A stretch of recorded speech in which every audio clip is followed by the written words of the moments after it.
Welcome to the How Soccer Explains Leadership podcast, where we explore leadership principles through the lens of the beautiful game.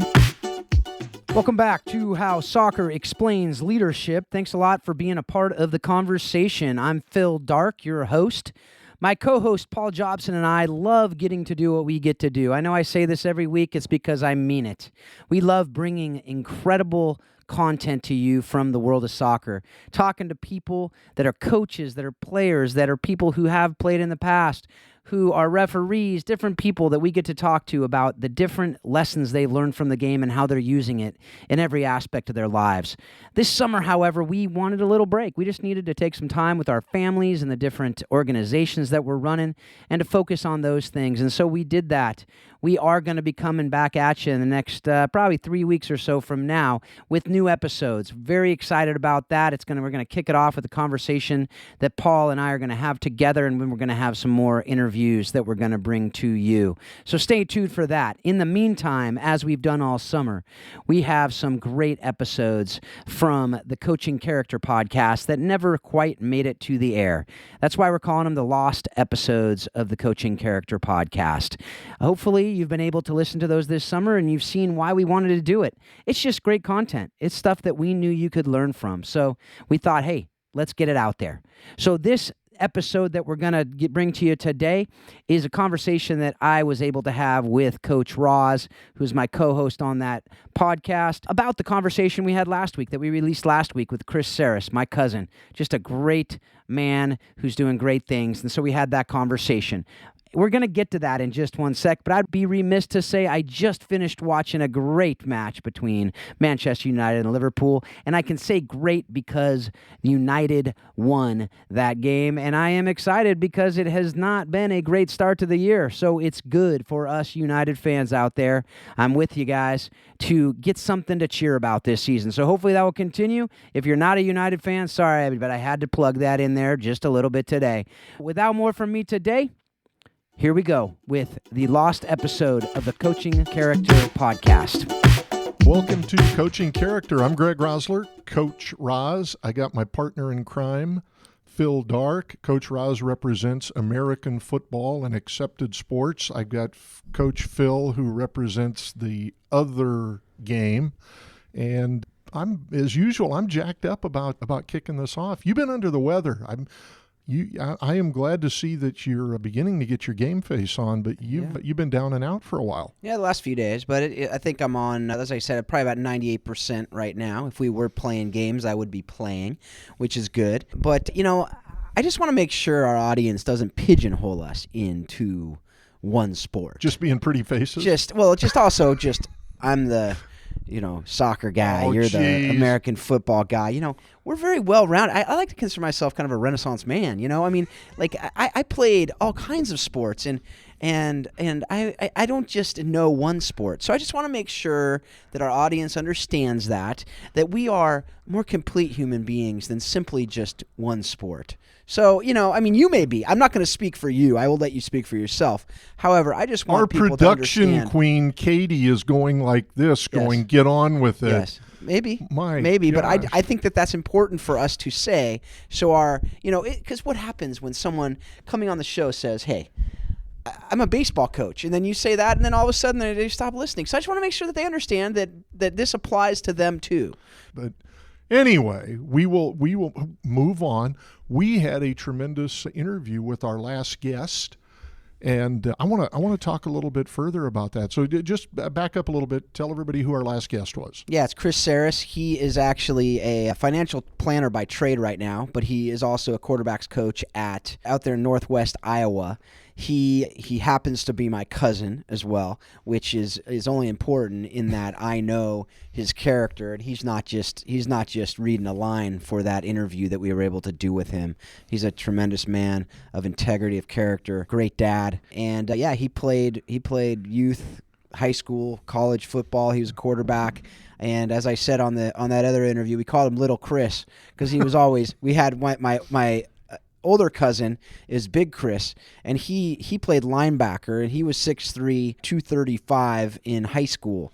And so little Chris was a appropriate moniker. But now, I don't know if little Chris is bigger than big Chris. It doesn't really matter. But the point is, Chris Saras, who we interviewed, is 6'3" himself, and he's ripped. And as I said, he does CrossFit now. He's part owner of a gym. And I just, like I said on the interview, I just very much respect him. And I think after the interview, it went up.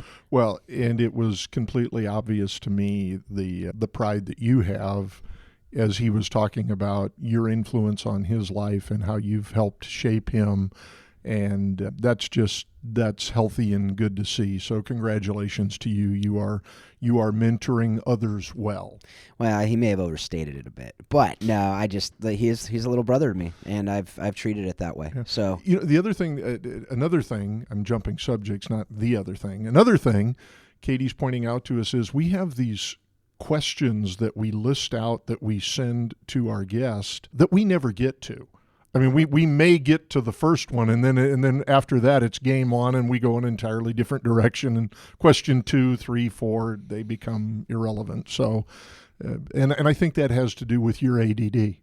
It could. But I will say the last outline we did, we only didn't get to a couple of them, and we changed them up a bit. So, and like we said, I think we can get these guests back on because what I really want to do is make sure we have these natural conversations that do go where the interviews take us. Right. And I believe that's what we're going to get the most out of, not for ourselves and just fun, but I think for really everyone out there, for each one of you that are listening. We respect your time. You're choosing to download this and listen, and we're sitting here going, okay, so what is the best that we can get out of these people to help the people that are taking the time to be a part of this show? Right, and after they sift through your and my nonsense and banter, I thought there was a couple of really good takeaways from Coach Chris's interview that I want to talk with you further about because it's an area that's right in your strike zone.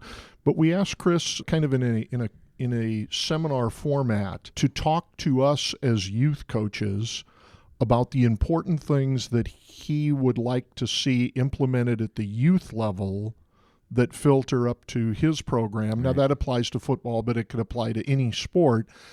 And it wasn't a rehearsed question. And his answer was, if there's one thing that he would like to see at the youth level done better, it is coaching the area of attitude and effort. So to me, let's start with where's the nugget, where's the gem that you could take away with. So now, I'm interviewing you, Coach, and saying attitude and effort. Are those intangibles that God gives some of us kids and doesn't give others? Or are those teachable, coachable mechanics that can be built into a practice plan? So talk to me about attitude and effort. Yeah, they're both absolutely learned behaviors. They're both absolutely things that you can get better at. They're both absolutely things that are teachable, coachable. It really comes from a learning posture, a humble posture. All of that is part of it. Attitude is something that, I believe our attitudes can always be better, right? And I'm not saying be like, it's not always the cheery person who's that optimistic person who just annoys everybody, right? Mm-hmm. Attitude can be you're mad. It's like, the Bible talks about a righteous anger. Mm-hmm. There can be a time for that anger. But your attitude is what do you have to be to make the team better and to be the best for the team, right? And I think there's this great thing talking about our mental health. And Caroline Leaf, who's a great author, she wrote a book called Switch on Your Brain, and talks about the neuroscience behind things. And she would always say, you can't change your circumstances, but you can change how you react to those circumstances. And each time you react to a circumstance in a negative way, it literally changes your brain in such a way to make it more toxic.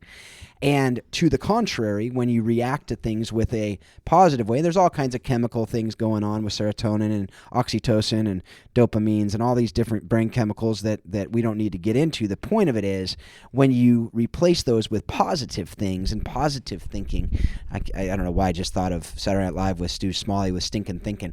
But when you don't have that, when you have the positive thinking, it actually retrains and rewires your brain to be healthier. and less toxic. And that goes for teams too. It's a contagious thing, right? Because that idea of serotonin, which I talks about, which is kind of like the good feeling chemical. When you either encourage someone and you give encouraging words to people, or you are encouraged, or you simply see someone being encouraged by somebody else, your serotonin levels go up.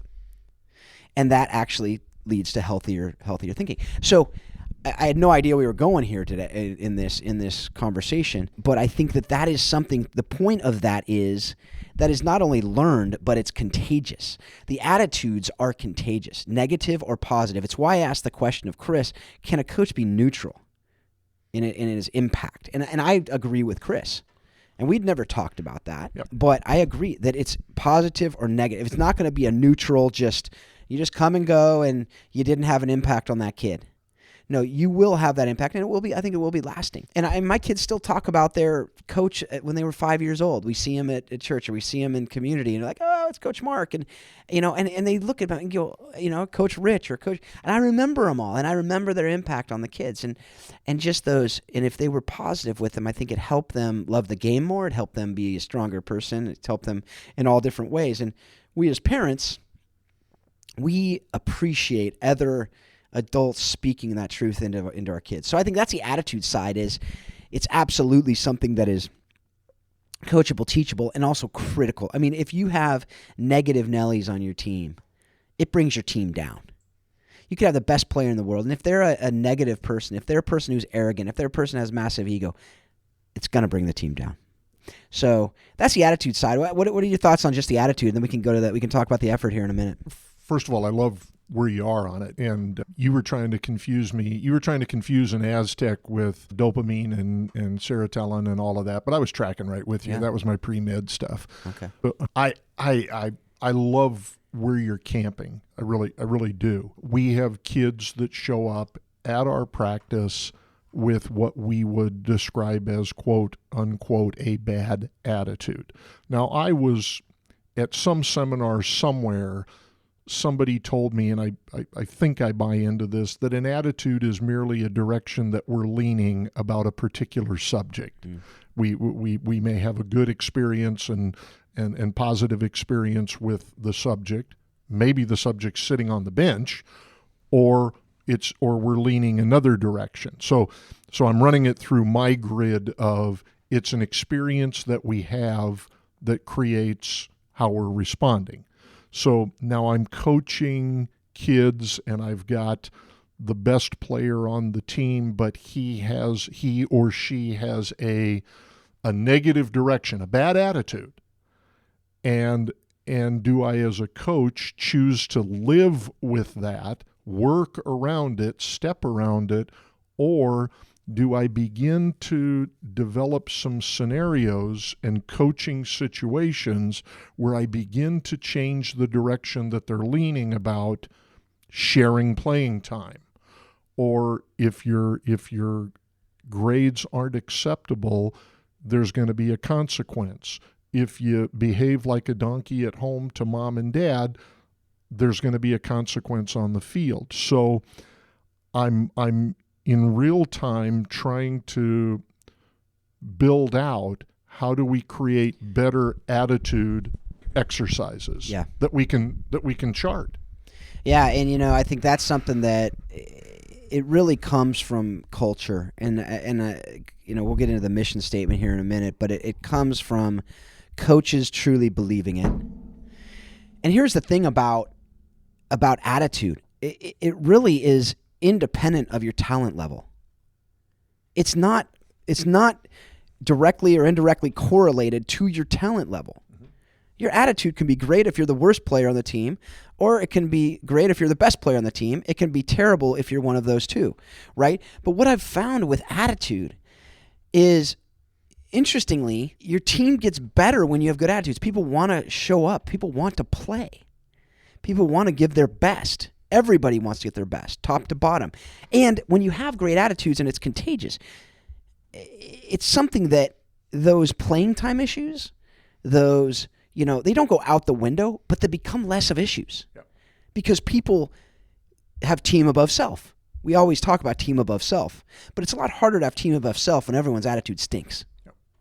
It's much easier when people are an actual team, right? And so, I just think about all these movies that we watch, right? You don't see movies about the guy with the really good attitude that, wasn't good that was really good, and then he becomes worse because he had a bad attitude, right? Like, you see these kids who stink, and they have a really good attitude, and they have a massive impact on their team. I think of Rudy, right? Like, he was a guy, and that's based on a true story, right? Yeah. Obviously, it's Hollywooded up, Sure. but it's a kid who had little talent at that level. And he had a phenomenal attitude. He went out there every day, and he talked about effort too, right? So he's putting it in the effort. He has a great attitude, and it's contagious, right? And then he ends up playing. Change the culture of changes their everything, team. right? Yeah. This kid who's a nobody in kind of this world, or in Notre Dame football, he was a nobody, right? So, or you look at these other things of the great player has a terrible attitude, and they're bringing the team down. And so what happens throughout the movie or the story is, their attitude changes a little bit, and then it changes a little bit. I think about some really bad movies that I've watched that have that storyline, because I do have 5 kids, and we've watched a lot of bad movies in our day. But that's really that storyline, right? Is the attitude changes, and that changes. Their play stays the same level. They're still really good. But the team was toxic before, and now that attitude of that player who does, unfortunately or fortunately, whatever the case, the best players talent-wise typically have a disproportionate impact on the team, attitude-wise. So if they're great, that will bring the team up to that level of attitude. And if they're a stinky attitude, they're going to bring that team down. It happens. Whether it's right, wrong, or indifferent, it happens. And you see the team's performance typically happen there too, right? So that's where I look at attitude as not just from a team performance standpoint, but obviously from a long-term standpoint too, because if you're learning these behaviors, then they're going to play out in your life in other directions too, which is why I do love that mission statement that they have. Yes, because of what it says, but also because of the fact that it says life, in your life, not in your team. So anyway, said a lot there. Well, okay, and so now you take me down the road of you and I are movie buffs, and you're using the Rudy analogy, and it just struck me as you were talking that Coach Chris's message was 2 things: attitude and effort. The Rudy story was written about 2 things: his attitude and his effort. That's right. His effort exceeded the norm, right? And so the other thing that hit me as I'm going, wow, Rudy, attitude and effort.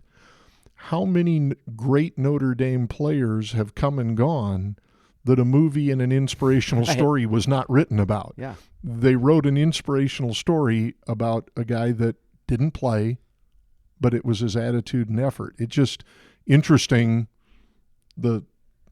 what's that's what matters in life. Yeah. Your attitude and your effort. That's what matters in life. These other things, may matter on the field, but not much further beyond that. Yeah. Right? It's what do you hear, right? I mean, if you shoot for excellence, you just might hit. I mean, if you shoot for perfection, you just might hit excellence, right? I think that was Vince Lombardi. But I think of Ted Lasso, who's it's a great show on Apple TV. It's a funny, very funny show. But what he says, it was as a joke, but it was 150% effort. Or 100% effort, 150% of the time, right? And it's just like, but it's just the math doesn't add up, right? It doesn't matter, but that's the kind of the point of that show. If you've seen it, you'll appreciate that joke. But that's the idea, right? Is it's give that effort all the time. And I can't remember what is it, the Friday Night Lights saying that he always said, it's like clear minds, pure hearts, whatever. You're stuck on Saturday Night Live. Now, is Chevy Friday Night Lights. Oh, not Friday Saturday Night. Night I thought you Live. thought Saturday. Earlier you did Saturday Night Live. I did Saturday Night Live, yeah, but right. I did. Friday Night Lights, Saturday Night. All right, we Very got 2 days out of the week. Very different shows. But, when you hear these mantras, when you hear these mottos of teams, they typically are not about playing the game, right? They're about effort or attitude or how you are approaching the game, how you are approaching your practice, what kind of effort are you giving, what kind of attitude do you have. That's really what you see. And yet, We don't spend much time in that in practice. How many times, and this is where I love, because I know Chris, because I have talked with him about it, I know that the team does not just have a motto, does not just have a mission statement like you talked to. The parents know it. They're teaching the kids what it means too. It's not just we have this thing and we know it and we might even say it here and there. We might have, before a game, do it as part of our cheer. But they don't really know what it means and how it applies to their life beyond. That's where I think we as coaches can go to that next level to say, hey, we're going to have these things that we say that aren't just words. It's actually what we as a coaching staff believe. We want you to believe it. We want your parents to believe it. And if you don't believe it and if you don't live it out on the field, you're not going to be part of this program. I don't care how good you are. Well, you move us into a very dangerous but important area. When we have a kid who's got a poor attitude, it doesn't take us far. Right. We don't have to go up the food chain very far, do we? Absolutely. To know that there's probably some parents that need some help in that in how they're fostering that as well. Now it becomes dangerous because we're parenting and coaching parents. But if, and it kind of moves us into this mission statement thing, and when we ask Chris and their coaching staff is well beyond the norm in that, first of all, they have a mission statement. Yeah. And then is the mission statement a living, breathing mission statement that the parents understand as well, so that when times get tough, they can refer back to the mission statement. And when a parent's coming and talking to you about playing time, or some of the things that are selfish, understandable, but selfish desires for them and their kid, and you just route them right back through the mission statement. That's right. Just right back through the mission statement that we discussed before the season began. That's right. Not 10 minutes after the game where my child only got 6 minutes playing time. Well, and that's where I start looking at teams and I go, we have team meetings. We have parent meetings. Typically with youth sports, you have the parent meetings, right? High school sports, we don't have parent meetings as much. Mm-hmm. I think we need to get back to that. We need to have mandatory parent meetings. Mm-hmm. Mandatory kids come with their parent meetings, not just kid meetings, not just parent meetings, but together, and make it mandatory. If you don't show up, your kid's not on the team. Yeah. And if it's not that big of a priority for you, then you're not prioritizing the team, right? And there may be exceptions, obviously. Sure. I mean, and if there's an exception, you say, okay, we're going to have a meeting separate. Yeah. But in that meeting, you talk about the mission statement, and here's what it means. And we're going to send this home. You talk about it with your player. You sign it off. Yes, you're literally forming a contract that this is what we're about. And Chris talked about it. They literally had parents trying to get the coaches fired because of their mission statement, because of their focus, because of this thing that you and I say is critical and we think is super important and is the important things, right? And some people will disagree with us and they're not going to listen to this. Yeah. But those who are listening, I'm guessing that you agree with us on this and say, because you have perspective, you've lived life, and you go, I learned so many great lessons from my teams, and I also learned lessons I don't necessarily want to remember. But I look at it and I go, like you said, it doesn't fall far from the tree, but part of it is that we don't invite the parents in as much as I think we should and we need to. And a lot of times it's because parents don't want to invite the coaches in because they don't want the coaches necessarily knowing what they're teaching their kids. And they go, no, you guys, you don't have any input into this at all. Right. I want it to be a partnership, right? Not on the strategies and this, but as far as, I love that at my kid's school, I get a note that doesn't just say your kid got in trouble today, but here's what happened. Here's the story. And because we're in partnership with the school, with the principal, with the teachers. Right, it's a small private school, but that's how I believe it should be with coaching too. I love when I have relationships with the parents. I love social media that's been able to do that with me. But when you have those relationships with the parents and there's an issue, you can talk with the parent. Now, you and I both know there's a lot of parents who are disillusioned. Sure. And they not only think their kid is the best thing since sliced bread, but if their kid has a terrible attitude, if their kid said something or does something or doesn't show up for practice, they should still play. because they're so-and-so. Yep. And you look at them and go, do you really think your kid's above the team? And the answer is yes, they do. They do. And they think their kid is that good that they shouldn't have to do everything else that the rest of the team has to do. And they should have a silver platter for everything that they do. And I look at them and I go, first of all, even if that were true, which it isn't for anybody, I don't think nobody's ever above the team. But what is that teaching them about life? Yeah. That if you have a job, you just don't need to show up because you're really good at what you do. No good boss will put up with that. No. Right? And if you're teaching your kid that, because I'll tell you what, in college, they're going to get things handed to them. If they're a really, really good player in college, they're going to get things handed to them on a silver platter. And I never like that too much, honestly. I mean, I get some of it because you have to have certain things because of your schedule is crazy. But to just hand things to people and say, oh, you're way more important than the rest of us because you throw a ball well. Yeah. Or you kick a ball well. The rules change for you. Yeah. So I look at it and I just go, but a lot of that stems from the parents too. Because I know it because I'm a parent, but I'm also a coach. So I see it on both sides. And I know as a parent, if a coach comes to me and says, hey, there's an issue with your kid, I'm like, let's talk about it. I'm 100% behind your decision. Yep. I got your back. Unless as a parent. They're letting my kid get away with murder. Yeah. And then I'll go talk to the coach offline, and I'll be like, why are you doing this? This is not teaching my kid a good lesson. My kids have come to me with several issues with their coaches recently, and you know what I've said to them? I said, go talk to your coach.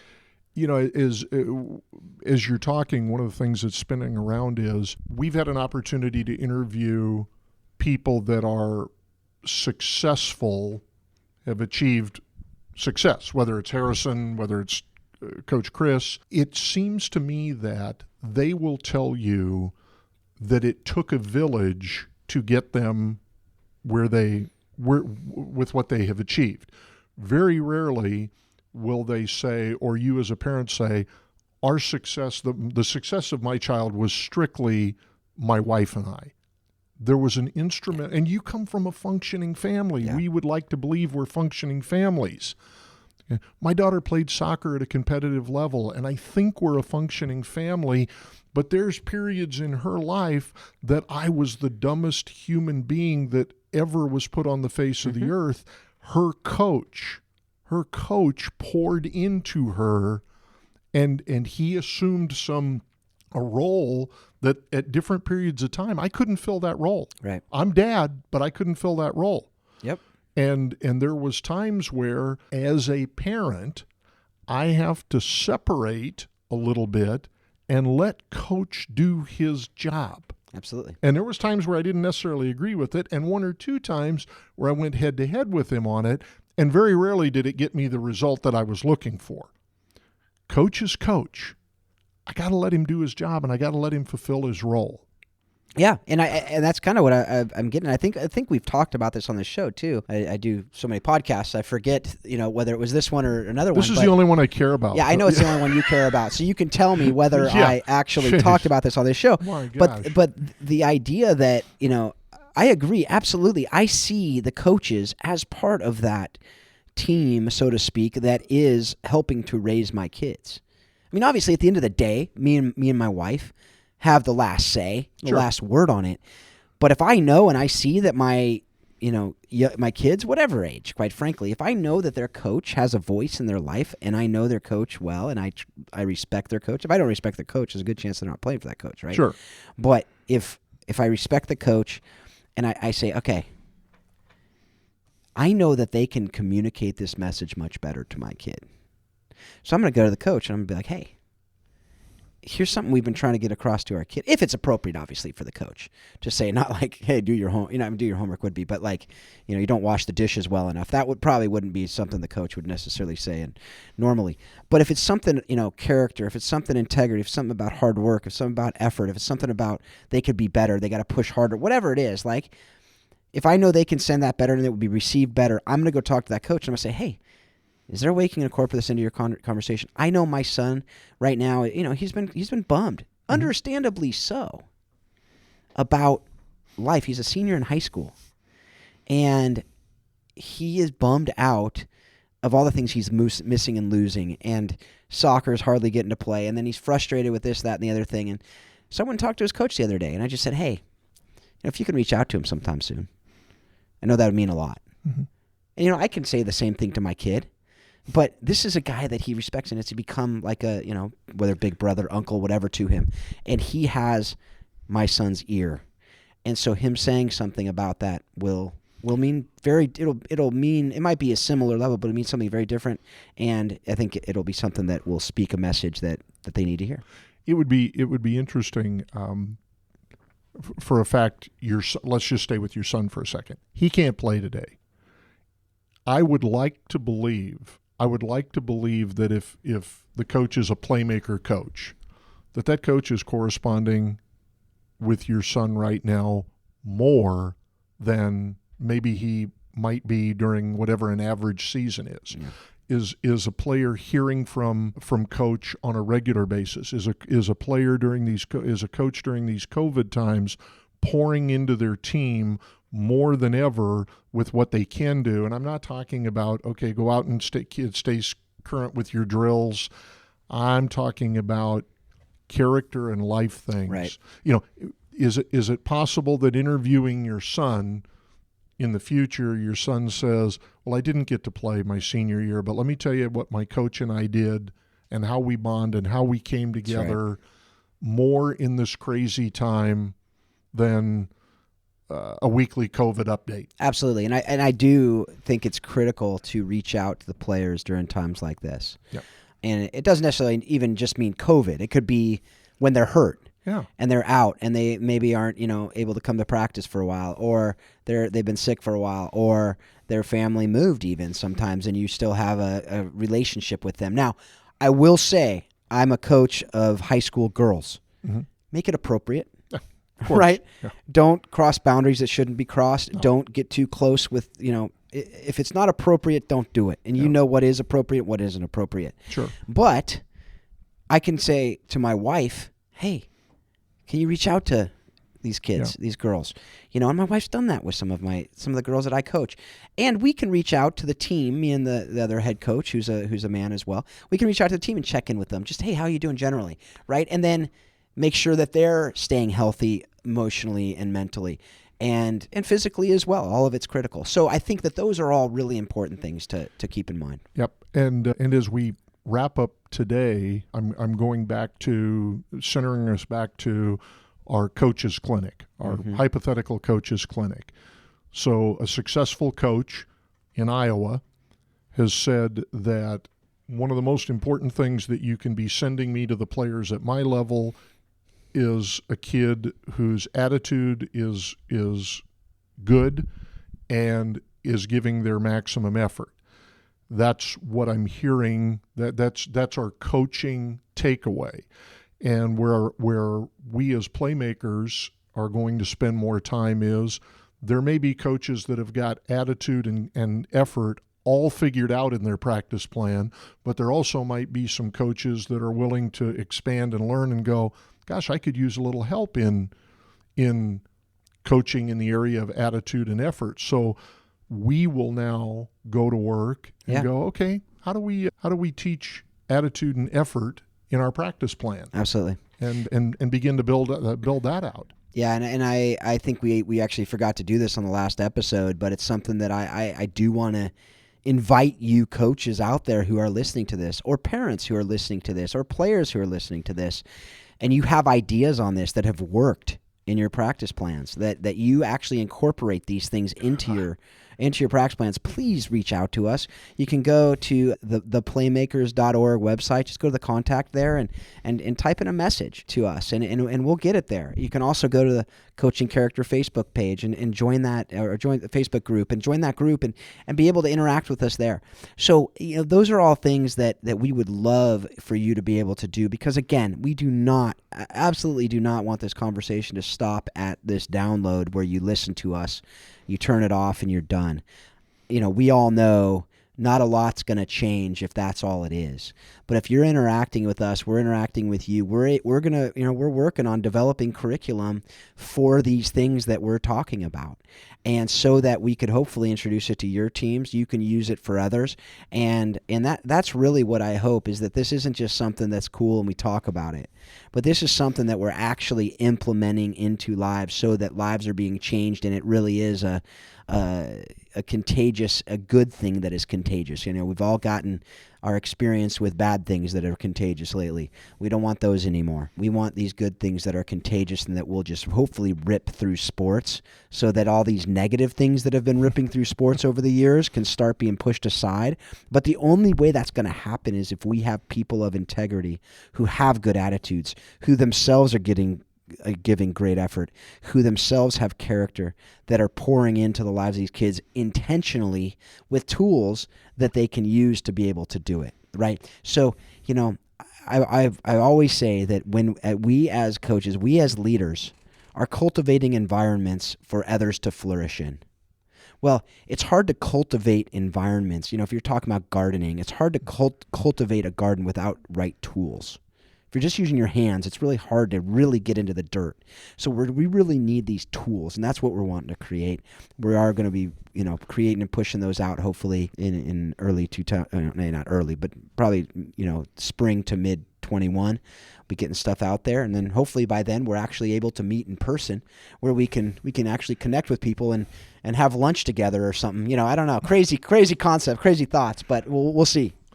Yep, you're exactly right. And so as we wrap up today, and you mentioned this, follow us a variety of different ways. Go to our website, theplaymakers.org. Follow us on our Facebook page, Coaching Character. There's a variety of different social media ways, but just to reiterate what you're saying, Phil, take the information and share it with somebody. Yep. Just take the information and share it with somebody, and let's get on this adventure and see where it goes. Absolutely. Because we do know that the best way to get this stuff out is word of mouth. You telling a friend, this is an episode, this, I think you're going to learn from this, I think you're going to take away. That's the best way to get this stuff out there. If you simply just share it on Facebook or Instagram or Twitter or whatever else, that's good. That helps. But if you literally go to somebody and say, hey, here's a download, help them get it on their phone if you really think it's going to help them. We'd appreciate that, but not because we get another download on our box, whatever, but because we know it will actually help people and help lives, especially these interviews we've been able to do. So thanks a lot, folks, for just, again, for this download. Thanks a lot for being a part of this. And we, both Coach Roz and I, we really hope that you do take what you're learning and you implement it into your coaching so that you can help yourself be a stronger person, and you can help your players and their parents and their families, not just today, but in the future. You can help all of them be stronger, better, more character-driven people. As I listened to that episode again, I just reminded myself of why I'm so grateful that Paul and I took this break this summer. Not just because it's been really good to have great time with our families. I mean, I was able to do a road trip. I know Paul's had some incredible time with his family and being able to do the stuff with Warrior Way, but also because there's just some really good conversations that we were able to have with really important topics that we got to cover. I mean, to be able to talk about attitude and effort, that's just critical. That's so important for us as coaches. That's so important for us as parents. That's important for us as bosses. That's important for us in every area of our life. Also, how coaches and parents need to work together. That's something that I don't know about you, but as a coach, that's something I've really seen that's super important. As a parent, it's also something I've seen that's super important. So again, I'm just very grateful that we were able to bring these episodes to you this summer, and I hope that you are also grateful that we were able to do it. To just wrap it up today, I want to remind you that you can go find out more about Warrior Way at warriorwaysoccer.com. That's what Paul and Marcy Jobson are doing. If you want to learn about coaching the bigger game, which is some of that stuff that Christian and DeVries and I have been working on for the last year or so, you can check all that out at coachingthebiggergame.com. There's all kinds of other stuff you can learn. You can go to the show notes at howsoccerexplainsleadership.com to learn about that. Anything we mentioned in the show, those resources will be there. You can click on the link in the show notes. As always, just want to wrap it up by reminding you that we hope that everything we're doing here will help you to be a better coach, will help you to be a better parent, a better spouse, a better leader, a better friend, better in everything that you do. And it will continually remind you that soccer does explain life and leadership. Thanks a lot. Have a great week.